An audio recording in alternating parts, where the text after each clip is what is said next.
Civil society organizations in Mexico are demanding implementation of effective policies against torture.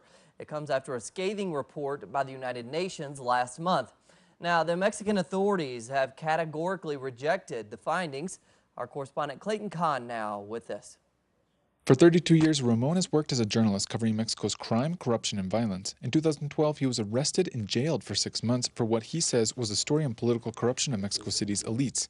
He says he was physically and psychologically tortured in prison so as to keep quiet.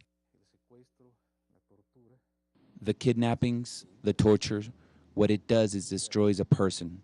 It destroys one's confidence as a human being. A United Nations report released in March and conducted in the spring of 2014 deemed that the practice of torture in Mexico is systemic and general, pointing to a pattern of arbitrary arrests and use of excessive violence. There is constant mistreatment when people are arrested, and when I say torture, it's generalized. I mean that according to the information I have received, this applies to practically all the agencies that make arrests in this country. The UN Special Envoy also pointed out that the number of documented complaints of torture has increased dramatically since Mexico launched its so-called war on drugs in 2006. However, Mexican authorities have rejected the UN's findings.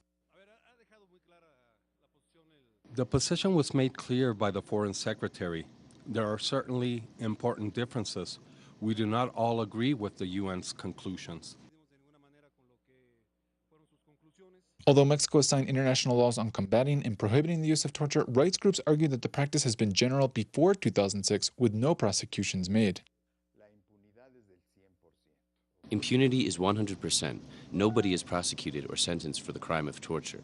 Generally, they are police or military servicemen who are acquitted, or the accusation of torture is always minimized. However, this week Mexico's Attorney General and Interior Secretary are reviewing new protocols to combat the crime, ordering their agencies to work with civil society groups to develop policies. Clayton Khan, Telesur, Mexico City.